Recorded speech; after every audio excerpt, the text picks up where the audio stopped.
আজ প্রথমেই রান্না করে নেব ভাত। তার জন্য উনুনে হাঁড়ি বসিয়ে জল দিয়ে দিলাম। মিনি কিচেনে রান্না করা কিন্তু কঠিন আছে, মানে বারবার জালটা নিভে যায়, ওটাকে বারবার ধরাতে হয়। বেশি কাঠ দিলেই উনুনে উতলে পড়ে যায়। সেই পায়েস হোক, প্রথম দিনে আমি পায়েস করেছিলাম, সেটাও তাই হচ্ছিল। ভাত রান্না করার সময় তাই হয়, আবার একটু আস্তে জাল দিতে গেলেই জালটা নিভে যায়। তো যাই হোক, এই কষ্টগুলো শুধু নিজের শখ পূরণের জন্য। সেই ছোটোবেলার রান্না বাটি খেলার মতন বেশ মজাই লাগে। বারবার জাল নিভে গেলেও এর মধ্যে একটা আনন্দ আছে। তো আমি এই যে চালটা ধুয়ে দিয়ে দিলাম। আর এই যে আজকে হাঁড়িটা ভালো করে মেজেছি, মেজে এই রঙটাকে সুন্দর করে উঠিয়ে নিয়েছি। এটা আবার ঠান্ডা হলে উঠতে চায় না, গরম গরম থাকতে মাজলে তবেই রঙটা ওঠে। তো এই যে গাছ থেকে তুলে নিলাম ছোট্ট ছোট্ট দুটো শিম। আজকে শিম সিদ্ধ আর ভাত হবে। ঘরে কিছু ছিল না রান্না করার, তাই আজকে সিদ্ধ ভাত হবে। তো এই যে দেখো, বারবার করে জালটা নিভে যায়, বারবার করে ধরাতে হয়। দেখেছো, কাঠকাঠি জ্বালানি সুন্দর করে আমার সেই কুচকে দেওয়ারটা ও জ্বালানিগুলো কেটে দিয়েছে সুন্দর করে। আমি কাটছিলাম তো আমাকে বলছে, দাও বৌদি আমি একটু কাটি। ওরও মজা লাগছিল, আমার পাশে বসে বসে দেখছিল আমি কিভাবে কি করি। তো এই যে নারকেলের এই কি বলে, এই নারকেল হয় যেই, ওটাকে কি বলে আমার ঠিক জানা নেই, ওই লাঠির মতন ওইগুলো কেটে কেটে ওগুলো দিয়ে সুন্দর জাল দিচ্ছিলাম, জ্বলছিল। দেখো ভাত উতরে গেছে। এবারে এই যে ঢাকনা সরিয়ে দিলাম, ভাতটা কি সুন্দর টকবগিয়ে ফুটছে, দেখেছো? দেখেই আনন্দ লাগছে। তো আমি ছোট্ট ছোট্ট কিছু বাসনপত্র বানিয়েছি। এগুলো যে 3-4টে বাসনই কেনা হয়েছে, ওই 3-4টে দিয়ে হচ্ছিল না। এবার দেখো, পুরো ভিডিওটা দেখাইনি, একটু কেটে কেটে দেখাচ্ছি। এই যে ভাতটা ফুটে মানে জলটা টেনে গেছে অনেকটাই। এবারে ওই শিম দুটো দিয়ে আর একটু জাল করে নিচ্ছি, তারপরে ফ্যানটা গেলে নেব। প্রথমে ভেবেছিলাম ফ্যানটা হাঁড়িতেই মরে যাবে, কিন্তু ভালোই বেশ জলটা ছিল, তাই আবার পরে ফ্যান গেলেছি। এবার ভাবলাম ফ্যানটা থাক, গেলেই নেই, ভাতটা না হলে বেশি নরম হয়ে যেত। তো ওই যে কড়াই না ঠিক, এটাকে ওই কী বলে, মুড়ি ভাজার খোলা ছিল, সেই খোলাটার নিচে যেটা থাকে সেই জিনিসটা ওইটা। তো ওইটার মধ্যে আমি ভাতের মাড়টা গেলে নিচ্ছি, আর উনুনে দিয়ে দিলাম কড়াইটা গরম হতে থাক। একটু ডিম ভাজা করব, শুধু সেদ্ধ ভাত খেতে কেমন লাগে, তাই একটু ডিমও ভাজা করে নেব।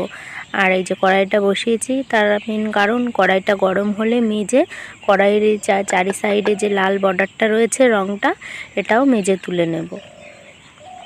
তো হাঁড়িতে অনেকটাই রং উঠিয়ে ফেলেছি আমি মেজে। আর কড়াইটা যেহেতু ঠান্ডা, এখনও উনুনে বসানো হয়নি, তো কড়াইটা বেশ মানে রংটা পুরোটাই রয়ে গেছে। আমি চেষ্টা করেছিলাম তোলার, কিন্তু ওঠেনি। ওটা মেজে তুলতে হবে এবার গরম হলে পরে। এই যে ভাত মানে খুব সুন্দর ফ্যান ঝরে গেছে, ঝরঝরে ভাত হয়েছে। এবার এই যে ফ্যানটা গরুকে দিয়ে দেবো, ছাগলকে দিয়ে দেবো, গরু ছাগল আছে বাড়িতে, খেয়ে নেবে। আর এবারে ওটার মধ্যে আমি যে লঙ্কা পেঁয়াজ কুচিয়ে নিয়ে এসেছি। আর এই যে ছোট্ট দেখো পুচকে একটা বাটি বানিয়েছিলাম আমি, শুকিয়েছে, এখনও পোড়ানো হয়নি। তাতে একটু লবণ হলুদ নিয়েছি, নিয়ে এর সঙ্গে আগে মিশিয়ে নেই। লবণ হলুদ আর পেঁয়াজ লঙ্কা একসঙ্গে সুন্দর করে মিশিয়ে নিয়ে এবারে আমি ডিমটার মধ্যে দিয়ে ভালো করে ফেটিয়ে নেব। জালটাও ভালো করে কড়াইটা আগে গরম করে নিতে হবে। জানি না প্রথম কড়াইতে রান্না করছি, কড়াইতে লেগে যাবে কি না বুঝতেও পারছি না, দেখা যাক কি হয়। তো এই যে ছোট্ট একটা বোতলে আমি তেলও ভরে নিয়েছি, সর্ষের তেল দিয়ে দিলাম কড়াইতে। এবার তেলটাকে আমি চারিদিকে একটু ছড়িয়ে দেব সুন্দর করে, 2 হাতে ন্যাকড়া দিয়ে ধরে। ভালোই তো গরম হয়ে গেছিলো কড়াইটা, খালি হাতে ধরা যাচ্ছিল না, তাই আমি ন্যাকড়া দিয়ে ধরে তেলটা ঘুরিয়ে লাগিয়ে নিলাম। এবারে ডিমটা ফেটিয়ে এর মধ্যে দিয়ে দেব।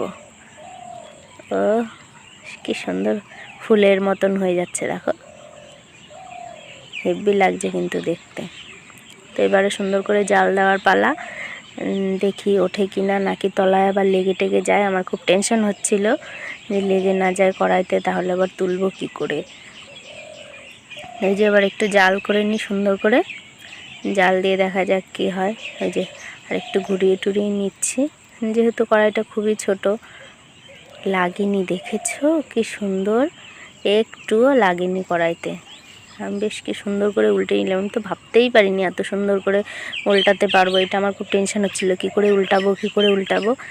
কিন্তু দেখো একটুও লাগেনি।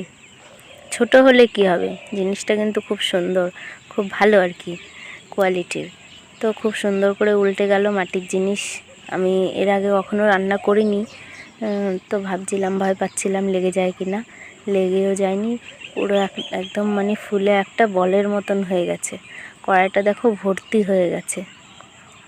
তো এই যে ওই পাশটা একটু লেগে গেছিলো বেশি জাল দেওয়ার কারণে। এবারে এই যে আমি এখান থেকে মাঝখান থেকে একটু ফাটিয়ে দেখে নিয়েছিলাম যে হয়েছে কিনা ভেতরটা, দেখলাম খুব সুন্দরভাবে হয়ে গেছে। এবারে এই যে নামিয়ে নিলাম।